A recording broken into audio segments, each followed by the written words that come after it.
पैर की हड्डी में फ्रैक्चर होना जिसे हम मेटाटार्सल फ्रैक्चर बोलते हैं, जो कि सबसे ज़्यादा पांचवी मेटाटार्सल के अंदर फ्रैक्चर होता है और बाकी दूसरी मेटाटार्सल में भी हो सकता है। कई बार जब बहुत ज़्यादा चलते हैं, कहीं बहुत ज़्यादा चलना पड़ता है या रिपीटेडली बहुत ज़्यादा काम करना पड़ता है पैर से, जैसे लोग जो परेड करते हैं, तो एक और फ्रैक्चर होता है जिसे स्ट्रेस फ्रैक्चर बोलते हैं। ज़्यादा स्ट्रेस पड़ने से होने वाला फ्रैक्चर। आर्मी में जो नई-नई भर्ती होती है, वहाँ पर स्ट्रेस फ्रैक्चर होता है पैर के अंदर। तो जैसे पैर के अंदर 5 मेटाटार्सल हड्डियाँ होती हैं, जो पहली वाली मेटाटार्सल की बोन होती है, वो बाकी दूसरी, तीसरी और चौथी मेटाटार्सल बोन से थोड़ी अलग होती है। क्योंकि जो पहली वाली मेटाटार्सल की बोन होती है, उस पे ज़्यादा प्रेशर पड़ता है और उसकी हड्डी का टेढ़ा जुड़ने का चांसेस बहुत ज़्यादा होता है और हमें ये हड्डी थोड़ी इम्पोर्टेंट होती है, क्योंकि अगर ये टेढ़ी जुड़ेगी तो जब आप बाद में हड्डी जुड़ने के बाद आप चलते हैं, तो उस पे वेट का डिस्ट्रीब्यूशन सही तरीके से नहीं पड़ेगा और पैर में दर्द रह सकता है। तो थोड़ा ठीक कंडीशन में इसका जुड़ना ज़रूरी होता है।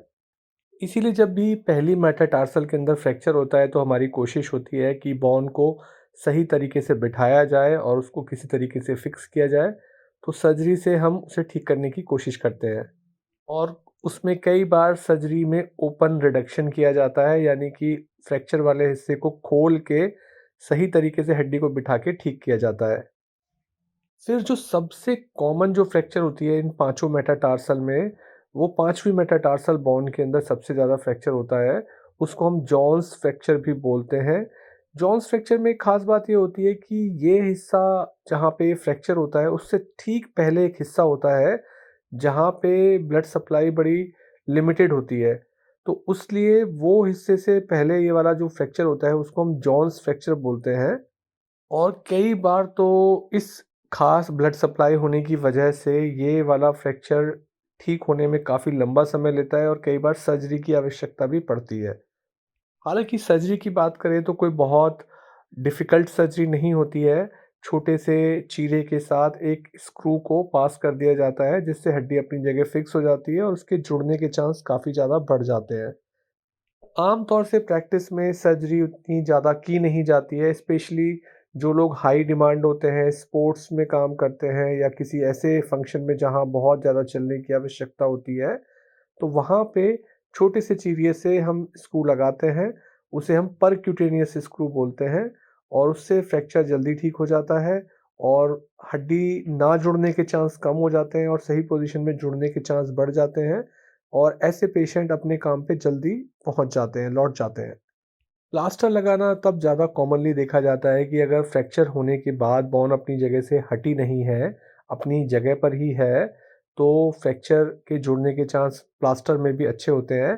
पर ऐसे में पेशेंट को समझाया जाता है कि आपको वज़न नहीं रखना है, नॉन वेट बेयरिंग रखना है, नहीं तो हड्डी जुड़ने में परेशानी आएगी।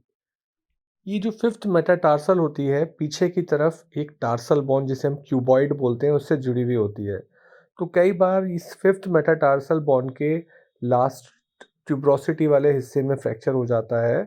इसको हम अवल्जन फ्रैक्चर बोलते हैं, क्योंकि जो यहाँ मसल का अटैचमेंट होता है टेंडन का, उससे पुल होके ये पोजीशन अपनी जगह से हट जाती है और ये इंट्रा आर्टिकुलर फ्रैक्चर है, क्योंकि क्यूबॉइड बोन जो इसके पीछे होती है फिफ्थ मेटाटार्सल के, उन दोनों के बीच में ये फ्रैक्चर होता है। इसको हम ज़ोन 1 फ्रैक्चर भी बोलते हैं।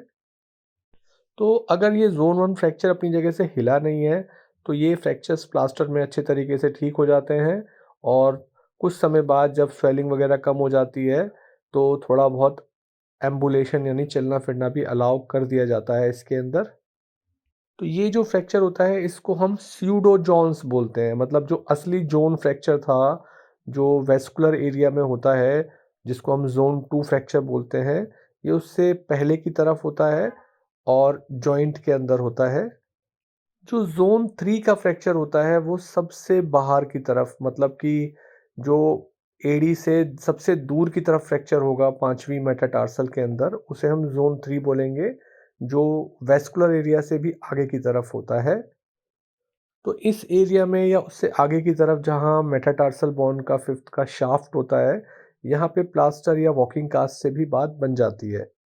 कई बार फुट के अंदर एक और फ्रैक्चर होता है जिसको हम लिस फ्रैंक फ्रैक्चर बोलते हैं, जो एक्स-रे पे उतना ख़राब दिखता नहीं है, पर ये मिड फुट एरिया के अंदर एक ऐसा फ्रैक्चर होता है, जो काफ़ी परेशान करने वाला होता है। इसमें ज़्यादातर लिगामेंट्स टूटने की वजह से बोन्स के बीच का आपस का कनेक्शन ख़त्म हो जाता है और ये टार्सल बोन और मेटाटार्सल बोन के बीच का इंजरी या फ्रैक्चर होता है। तो इसको कई बार एक्स-रे पे अगर फ्रैक्चर नहीं है तो लिगामेंट की इंजरी जज करना मुश्किल होता है। ऐसे में पेशेंट को खड़ा करके वेट बियर करा के, जिसे हम स्ट्रेस व्यू बोलते हैं, तब एक्स-रे लिया जाता है, जिससे हमें काफ़ी जानकारी मिलती है कि लिगामेंट टूटे हैं या नहीं हैं।